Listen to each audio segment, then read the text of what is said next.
다 같이 기도하겠습니다.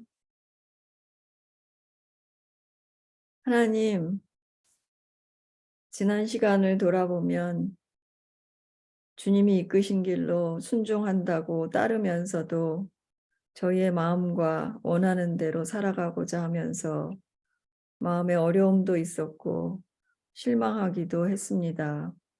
하나님이 허락하신 모든 것들, 주변 사람과 또 지금의 현실이 때로는 이해하기 어렵고 불분명해 보여도 하나님의 심정 안에서 믿음으로 나아가도록 도와주십시오. 하심이 어떤 공동체가 되어야 하는지 항상 고민하고 기도하며 나가지만 이 일을 이루시는 분은 주님이신 것을 다시 한번 기억하며 주께서 만드실 주의 몸된 교회를 소망하며 꿈꾸며 나아갑니다. 오늘의 이 예배가 하나님을 주인으로 높이고 하나님을 기쁘시게 하는 저희의 삶의 모습을 반영하게 하시고 이 자리가 하심의 지체들이 사모하는 자리가 되면 좋겠습니다. 오늘도 각자에게 말씀하셔서 깨닫게 하시고 주님께 또 서로에게 더 가까이 다가가게 하옵소서. 이 모든 말씀 예수님의 이름으로 기도드렸습니다. 아멘. 아멘. 예, 오늘 말씀은 마태복음 15장 1절서부터 14절, 마태복음 15장 1절서부터 14절인데 우리 이게 조금 기니까 우리 두 사람이 읽으면 좋겠습니다. 우리 샤니아 자매님이 1절서부터 7절, 은영 자매님이 8절서부터 14절까지 해서 마태복음 15장 1절서부터 14절 읽어주시면 좋겠습니다. 우리 샤니아 자매님부터. 네, 말씀 읽겠습니다. 그때 바리새인과 서기관들이 예루살렘으로부터 예수께 나와 이르되 당신의 제자들이 어찌하여 장로들의 전통을 범하나이까? 떡 먹을 때 손을 씻지 아니하나이다. 대답하여 이르시되 너희는 어찌하여 너희의 전통으로 하나님의 계명을 범하느냐? 하나님이 이르셨으되 내 부모를 공경하라 하시고 또 아버지나 어머니를 비방하는 자는 반드시 죽임을 당하리라 하셨거늘 너희는 이르되 누구든지 아버지에게나 어머니에게 말하기를 내가 드려 유익하게 할 것이 하나님께 드림이 되었다고 하기만 하면 그 부모를 공경할 것이 없다 하여 너희의 전통으로 하나님의 말씀을 폐하는도다. 외식하는 자들아 이사야가 너희에 관하여 잘 예언하였도다. 일러스되 이 백성이 입술로는 나를 공경하되 마음은 내게서 멀도다. 사람의 계명으로 교훈을 삼아 가르치니 나를 헛되이 경배하는 도다 하였느니라 하시고 무리를 불러 이르시되 듣고 깨달으라. 입으로 들어가는 것이 사람을 더럽게 하는 것이 아니라 입에서 나오는 그것이 사람을 더럽게 하는 것이니라. 이에 제자들이 나와 이르되 바리새인들이 이 말씀을 듣고 걸림이 된 줄 아시나이까? 예수께서 대답하여 이르시되 심은 것마다 내 하늘 아버지께서 심으시지 않는 것은 뽑힐 것이니 그냥 두라. 그들은 맹인이 되어 맹인을 인도하는 자로다. 만일 맹인이 맹인을 인도하면 둘이 다 구덩이에 빠지리라 하시니. 아멘, 아멘. 예, 오늘 말씀 제목은 하나님의 계명, 사람의 계명 이렇게 제가 제목을 붙여봤습니다. 이게 이제 오늘 본문에 등장하는 말이죠. 하나님의 계명, 사람의 계명. 사실 이제 오늘 본문은 이 바리새인 서기관들이 예수님한테 나와서 문제를 제기한 거죠. 당신의 제자들은 왜 장로들의 전통을 지키지 않는가? 그 장로들의 전통이 뭐냐면 음식 먹기 전에 먼저 손을 씻는 거예요. 그랬을 때 예수님께서 거꾸로 물어보시죠. 너희는 어찌하여 너희의 전통으로 하나님의 계명을 범하느냐 하시면서 바리새인 서기관과 예수님 사이에 논쟁이 되고 그것에 기초해서 이제 오늘의 이야기가 전개되는데 오늘 얘기 속에 한 중요한 중심 내용은 하나님의 계명, 사람의 계명인 것 같아요.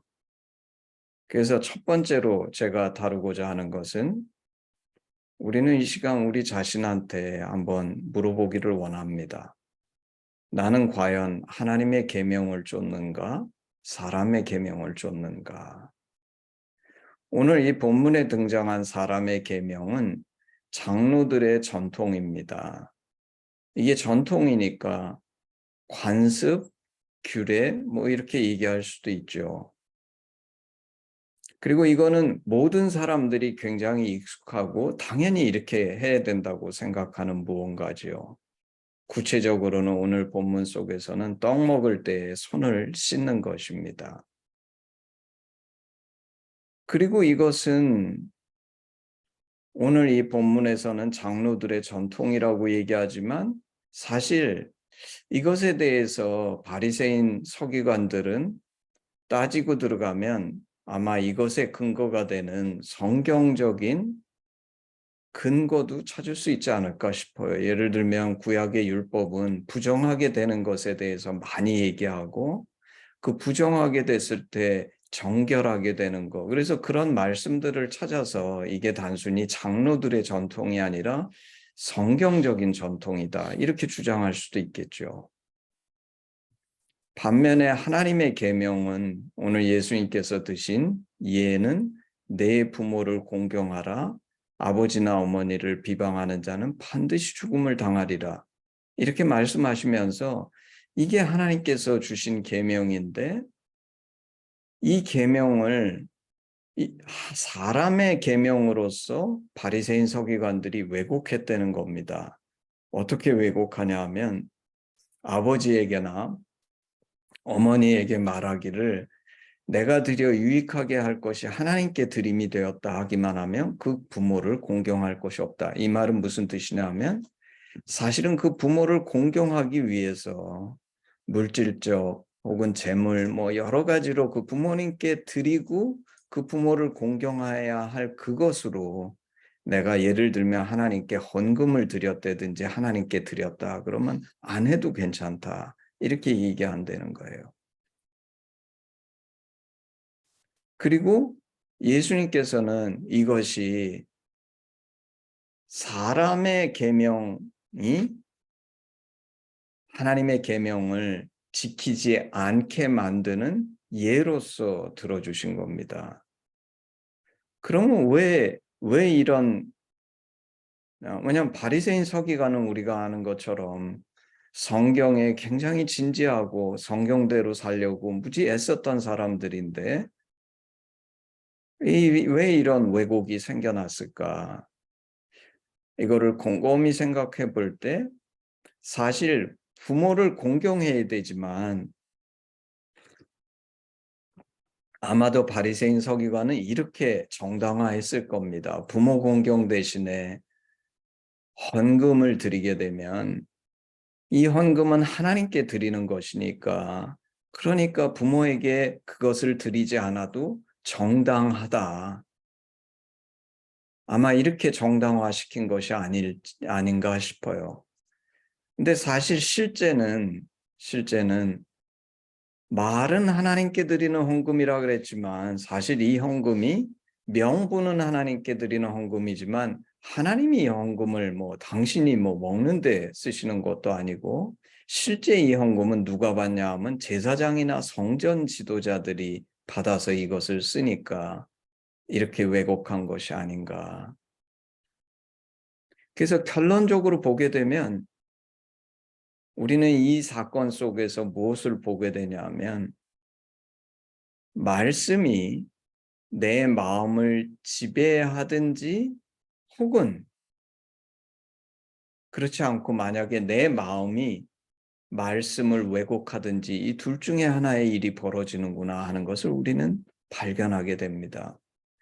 아니, 물론 말씀과 전혀 무관한 삶도 있지만 사실 이런 경우는 우리는 여기에서 얘기할 가치조차 느끼지 못하는 것이죠. 말씀과 내 마음 사이의 관계성에 있어서 말씀이 내 마음을 지배하든지 혹은 내 마음이 말씀을 왜곡하든지 이 둘 중에 하나라는 거예요. 이 둘 중에 내가 어디에 속하느냐에 따라서 하나님의 계명을 지키는 사람이 될 수도 있고 사람의 계명을 지키는 사람이 될 수도 있다는 것이라는 겁니다. 오늘 주님께서 이 바리새인 서기관과의 이 논쟁 속에서 이렇게 말씀하세요. 이사야 말씀을 인용해서 이 백성이 입술로는 나를 공경하되 마음은 내게서 멀도다. 사람의 계명으로 교훈을 삼아 가르치니 나를 헛되이 경배하는도다. 이렇게 말씀하셨어요. 우리 지금 첫 번째 던진 질문에 곰곰이 한번 답을 해보시기를 원합니다. 나는 하나님의 계명을 따르고 있는가? 사람의 계명을 따르고 있는가? 그러면서 조금 전 예수님께서 하신 말씀, 이 백성이 입술로는 나를 공경하되 마음은 내게서 멀도다. 사람의 계명으로 교훈을 삼아 가르치니 나를 헛되이 경배하는도다라는 이 말씀의 기초에서 제가 두 번째 던지고 싶은 질문이 있습니다. 인용한 것처럼 나는 하나님을 입술로 공경하고 마음은 먼 사람인가? 아니면 우리 하심이 그렇게 목표하고 간절히 소망하듯이 주님과 마음이 통해서 삶으로 주님을 공경하는 사람인가? 이게 이제 두 번째 던지고 싶은 질문입니다. 오늘 여기에서 입술은 실천이 있는 삶과 대비되죠. 입술로는 공경하는데 마음은 멀다. 이거를 오늘 본문에서는 외식한다고 하고 겉과 속이 다르다고 얘기하는 겁니다. 겉으로는 공경하는 것 같은데 입술로는 공경하는 것 같은데 마음은 먼 거. 이 마음이 멀다의 반대라 그러면 가깝다, 친밀하다. 그리고 우리 하시면서 얘기하는 것처럼 이 말씀 하나님과 이런 깊은 사랑이 있는가? 그리고 그 속에서 내가 하나님을 어떻게 공경하는가? 입술로 공경하는가? 삶으로 공경하는가? 이게 두 번째 던지는 질문입니다. 여호수아 1장 8절 이 율법책을 내 입에서 떠나지 말게 하며 주야로 그것을 묵상하여 그 안에 기록된 대로 다 지켜 행하라. 그리하면 내 길이 평탄하게 될 것이며 내가 형통하리라.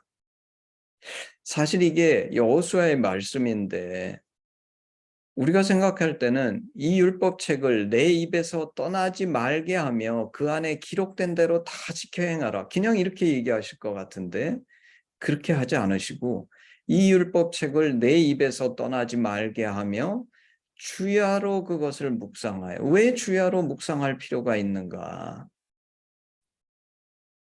왜 주야로 묵상해야 되는가?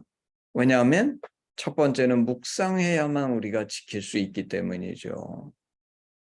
그리고 두 번째는 묵상해야만 단순히 행위로 하는 것이 아니라 나의 마음이 말씀에 아까 얘기한 것처럼 말씀과 나의 관계성 속에서 말씀이 나를 다스리든지 아니면 내가 그 말씀을 왜곡해가지고 하나님의 계명이 아닌 사람의 계명으로 바꿔버린다 그랬잖아요. 나의 마음이 말씀의 다스림을 받기 위해서는 내가 이 말씀을 입에서 떠나지 않게 할 뿐만 아니라 묵상해야지만 나의 마음이 이 말씀의 지배를 받아 진심으로 행할 수 있다는 것이죠. 이 말씀에서는 계명을 지키느냐가 평탄과 형통의 척도입니다. 근데 이제 중요한 것은 오늘 아까 우리 마태복음 말씀처럼 내가 과연 하나님의 계명을 지키느냐, 사람의 계명을 지키느냐이죠. 저는 묻고 싶은 겁니다. 이 시대에 많은 그리스도인들이 있지만 이들이 묵상이 없이 하나님의 계명이 아닌 사람의 계명을 지키며 자신은 참 신앙인인 것처럼 착각하고 있지는 않은지, 진심과 실천의 삶이 없이 입술로만 공경하고 마음은 먼 그런 사람은 아닌지, 만약에 이런 인생이라 그러면 이 인생은 모래 위에 세운 성과 같이 언제든지 무너질 수 있는 그런 보잘것없는 인생이 아닌가. 이제 세 번째로 제가 나누고 싶은 것은 사실 이제 첫 번째, 두 번째는 오늘 말씀의 기초에서 개인적으로 이 말씀을 풀었던 것인데 이 세 번째는 저는 공동체로서의 하심에 대해서 한번 이 말씀을 가지고 우리가 공동체로서 한번 성찰해 보면 좋지 않을까. 지난주에 제가 어떤 목사님께 질문을 받았어요. 뭐 여러 얘기를 하다가 목사님께서 저한테 이렇게 물어보시더라고. 박 교수님은 어느 교회를 섬기십니까? 그래서 제가 대답했죠. 저는 하심을 섬깁니다. 그랬더니 즉시 이분이 물어보셨어요. 저에 대해서 좀 아시는 분인데, 그럼 하심이 주일날 예배도 드리나요? 하면서 이제 대화가 이어졌는데 그 대화가 끝날 때쯤에는 제가 착각했는지 모르지만 이 목사님이 불편해 하시는 것 같더라고요. 그리고 아마도 제가 추측하기에는 당신은 평신도인데 그리고 하심이 무슨 교회냐? 이런 생각이 없잖아 있지 않은 것 아닌가 싶었어요.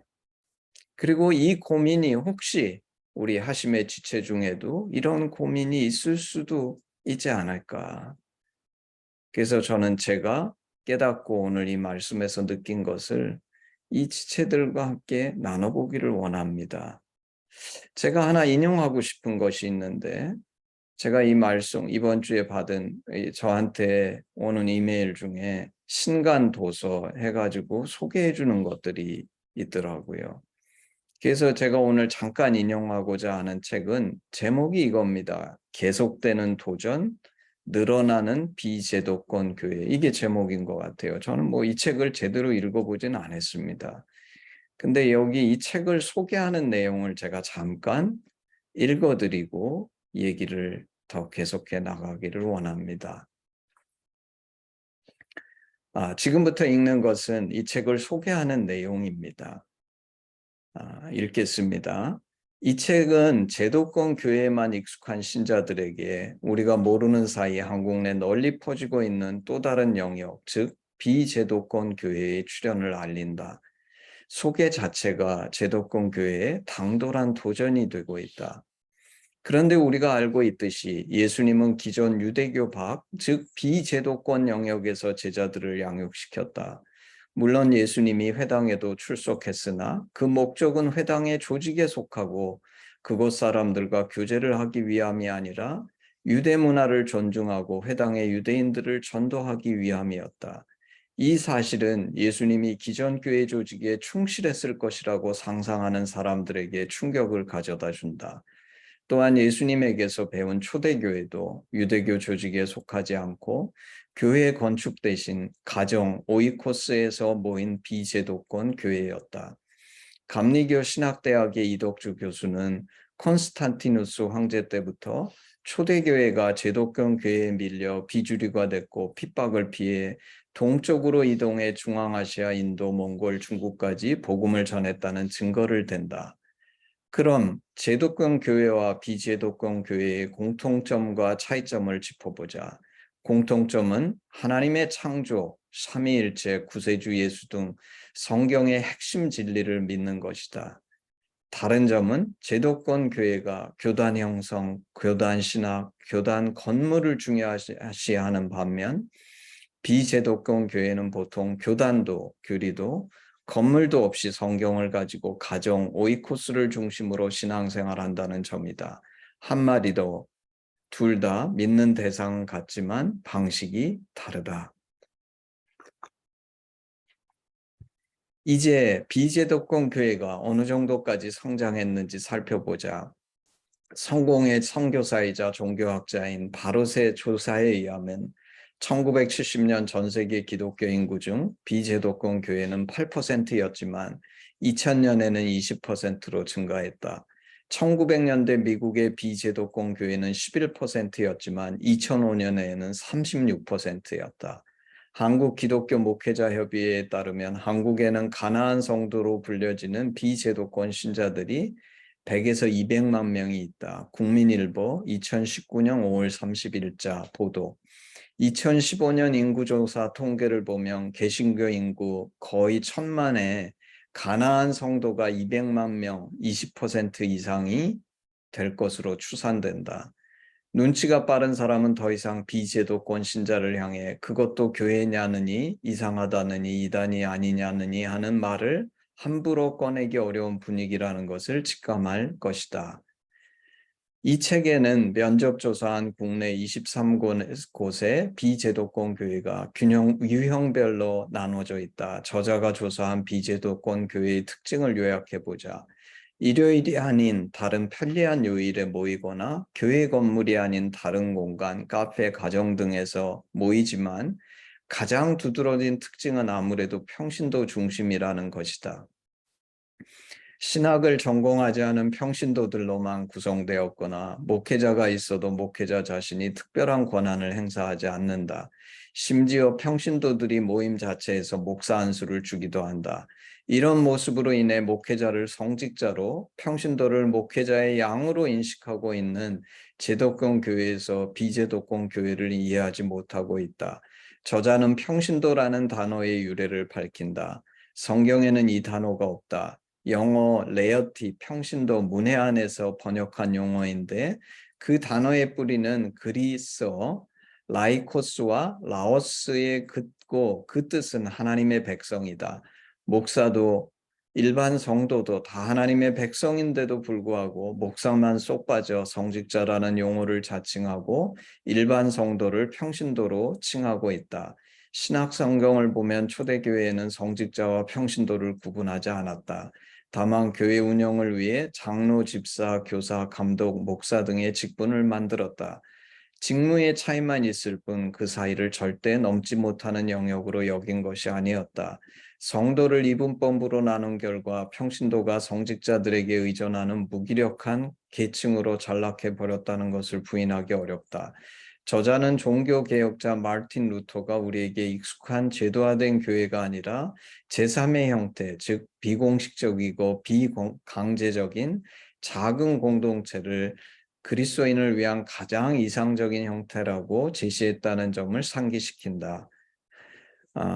그리고도 계속되는데 일단 이 정도만 제가 이 책에 대한 소개를 인용하고 다시 말씀을 이어가겠습니다. 저희 하심은 이 책의 정의에 의하면 비제도권 교회이죠. 저는 오늘 이 본문 말씀을 묵상하면서 아까 제가 나눴던 두 가지처럼 과연 나는 하나님의 계명을 쫓는가? 사람의 계명을 쫓는가? 내가 입술로만 하나님을 경배하는 자인가? 마음의 진심을 가지고 삶으로 하나님을 경배하는 자인가? 이런 개인적인 교훈과 가르침에도 집중하지만 동시에 오늘 이 말씀 속에서 저는 이렇게 한번 결심했어요. 나는 나의 교회가 하심인 것을 고백하면서 살아야겠다. 이전에는 제가 이 고백을 조금 부담스러워했습니다. 왜냐하면 어떤 이들에게 시험이 될까 싶어서. 그리고 이것 때문에 혹시 우리 지체들이 불이익을 당하지 않을까 싶어서. 근데 오늘 하심을 나의 교회로 고백하는 이유는 오늘 말씀의 기초에서 사람의 계명이 아닌 하나님의 계명을 쫓는데 나의 모든 노력을 집중하기 위해서. 두 번째, 하심교회를 고백하는 이유는 입술로만 주님을 공경하는 것이 아니라 마음으로 주님과 하나 되기를, 이게 하심의 목적이잖아요. 마음으로 주님과 하나 되기를 추구하고 소망하며 삶으로 이를 실천하기 위해서. 그래서 하심이 또 다른 제독교 내 교회나 이런 것이 되는 것이 아니라 우리는 이 본질을 추구하기 위해 나의 고백 속에서도 하심 교회를 고백하고 하심의 존재 이유와 목적이 되는 삶을 살아나가야 되겠다. 오늘 주님께서 오늘 말씀 중에 이렇게 말씀하십니다. 심은 것마다 내 하늘 아버지께서 심으시지 않은 것은 뽑힐 것이니. 제가 이전에 이렇게 얘기한 적이 있습니다. 나는 하심이 아버지께서 심은 것이 아니면 차라리 뽑혀나가는 게 낫다. 근데 이 말은 반대로 얘기하면 하심이 아버지께서 심은 것이라면 아버지께서 이루어 가실 뿐만 아니라 우리에게도 이런 진정한 고백이 있고 또 이것은 하나님께서 심으셔서 자라고 성장하게 하시는 것이기 때문에 여기에 투자한 우리의 삶은 그저 헛되이 없어지는 것이 아니라 영원한 것에 투자하는 그런 가치 있는 삶이 되기를 기대하면서 오늘 이 말씀이 우리 하심의 지체들에게 위로와 격려의 말씀이 되기를 주님의 이름으로 축복합니다. 아멘. 네. 우리 헌신 찬양 하겠습니다. 헌신 찬양 1절만 하겠습니다. 내게 있는 모든 것을 아낌없이 드리네. 사랑하고 의지하며 주만 따라 살리라. 주께 드리네. 주께 드리네. 사랑하는 구주 앞에 모두 드리네. 아멘. 기도하겠습니다.